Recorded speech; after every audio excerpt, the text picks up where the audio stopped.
All right, welcome to the second part of Module 4. We're going to go through how to determine large market orders. So, how to determine large market orders. So, we went through last video, built a bit of a framework around the floor and the ceiling analogy. We understand that it's lazy, bad broking that kind of puts these large orders into the market. How to actually identify what this large order is? Well, first, what's the most important thing is understanding our market structure. So what we're going to say is the first and foremost thing that we want to do is understand our market structure. Now, what do I mean by market structure? When I say market structure, and I'm not going to go into loads of detail about market structure, but just the very basic, what is the average bid and offer size? Looking at this ladder that we have here on the right, the Eurostoxx, you could see, for just taking a look at here, the average offer is probably about 1.2K or between 1 and 1.5K, it seems. The same things on the bid side. So knowing that information helps me understand what's the average that we're seeing on the book. Um, and if I understand that information, I can move on to the next piece of information, or how to determine what a big order is. So, like we just said, we want to know what the average bid and offer size is. Once you figure that out, we can start moving on to the second bit, which is what is a big order? Very simple, eh? We've got a framework for understanding what the average size in the book is. Now, a big order is basically going to be something that's an anomaly on the book, something that we went through in the previous one. So if we use, for example, the analogy that we said before, we've got ourselves a room. This is our room, with the floor here and the ceiling here. And we said that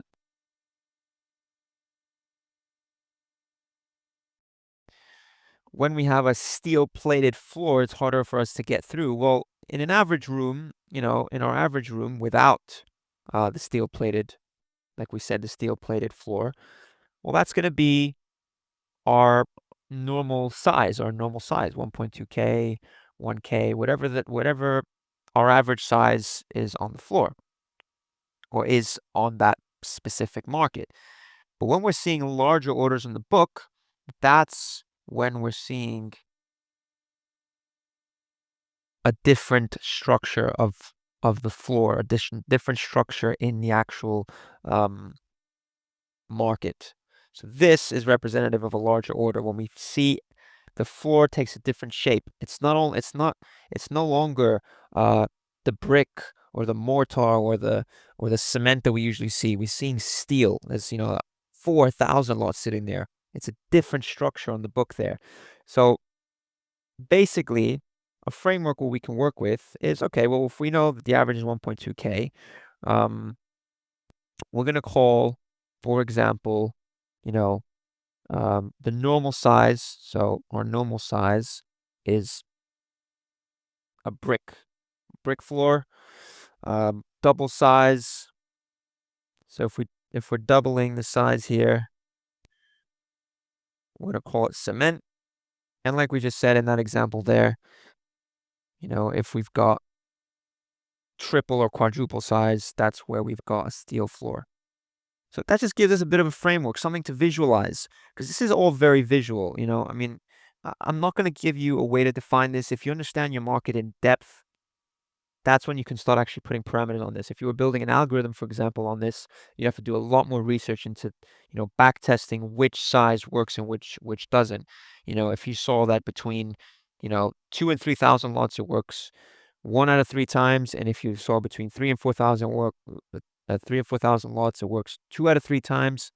You might even see at a 10,000 lot works, close to 3 out of 3 times. Well, that's your framework. That's a lot more specific. But I'm just giving you something to visualize and think about in your head, because when you start seeing the size on the book, you got to start automatically saying, okay, well, wait, that's that's a 4 or 5,000 lot. I should be adding a little bit more size here. I should be trading this a little bit differently. There's a big floor in this market here.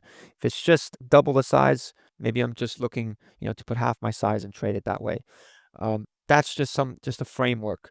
Now, how do you actually identify whether the order is real or not? Because you don't actually know whether the order is real, um, unless it actually either trades into it, or, as we're going to see, it stays there for a while. So another parameter, that we're going to obviously try and define is it real? That's a very huge, huge question. Out of all this that we've just covered, is it real is probably the most important one, because if it's not real, then, it could be fooling the market into doing something it doesn't want to do. But in order to just figure out whether it is real, some of the things that we can kind of um, put around a framework to understand whether it's real. Well, number one, the most important thing is it staying put? So if, for example, the market's trading around this for a good 2 to 3 to 4 to 5 minutes, it's spending some time trading around it, and this bid just does not move. It just stays in the same place the whole time. If I'm seeing it flashing, number one, if it's flashing, just say it's not an order to be front run. If I'm seeing it stay put, so for example, the market comes down towards it, moves away from it, comes down towards it, moves away from it, and it's trading, it's ranging, whatever the case may be, this is just sitting there the whole time. That's going to give me an indication that it's real. If I see it flashing, so if it flashes 4,000 lot and then all of a sudden 4 moves away and then it's a 700 lot and then the 4 comes back on, it keeps moving around. If I see it moving around the book, if I see it moving up and then moving down, moving up 2 ticks, moving down 3 ticks, that's where I'm starting to say, okay, this order is probably fake. So as we just said, what we want to start realizing is, does it stay still? And if it does move, make sure it's not moving quickly. If it moves, it's moving with the market. So if the market moves away from it, it moves towards the market. If the market moves towards it and moves away from the market, that's a very bad sign. So if it does move,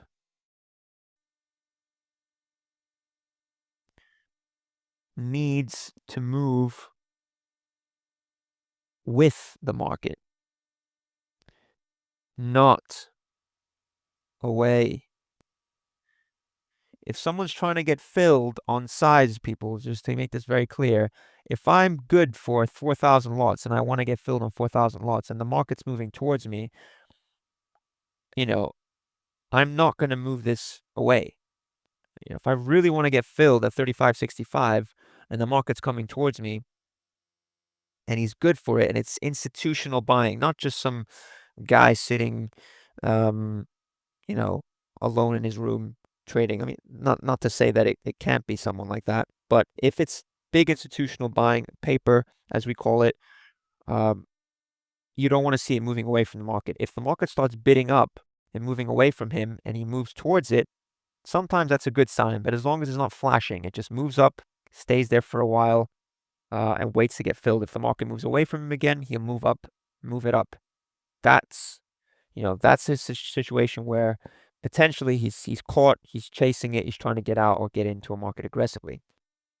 Now, the last thing is, when the market actually gets to him, and we know our standard clip of the market. So if we know the market trades 200, let's say, or 100, standard clip, and it does a standard clip or bigger than a standard clip into that size. So for example, if we get down to this bid and the market hits the bid for 200 lots, let's say, which is a decent clip. It's a decent clip size. And this now turns into a 5 because 200 are just traded into it. So it's 4, 5, 6, 6.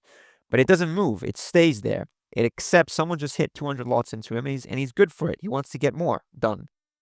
Let's say another 300 lots trade into it, and it doesn't move, and it just stays there. That's a great indication because it's not moving. What you want to see is for it to trade into it and not move, stay put, because that means he's good for the volume. He's not fake. He's not trying to just, basically dupe you into buying in front of him, and then he pulls the rug.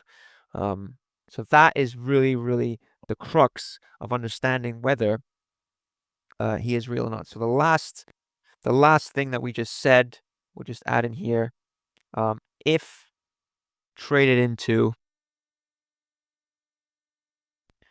should stay put. Again, exclamation mark. So that's basically what we just wanted to cover there, how to determine what a large market order is. In the next part, we're going to start looking at how to execute some of these strategies. And that's going to pretty much be the crux, and the most of this focus of this module is going to be around actually looking at some of these orders, seeing how the market interacts off of them, and looking at it in different market. What does it look like in a thick market? What does it look like in a thin market? What does it look like in a volatile market or a slow market? So hopefully through these examples, we can start understanding where it works, where it doesn't work, and how to actually trade off of it. What's the trading strategy? Okay, great. Thanks a lot, guys, and listen for the next part.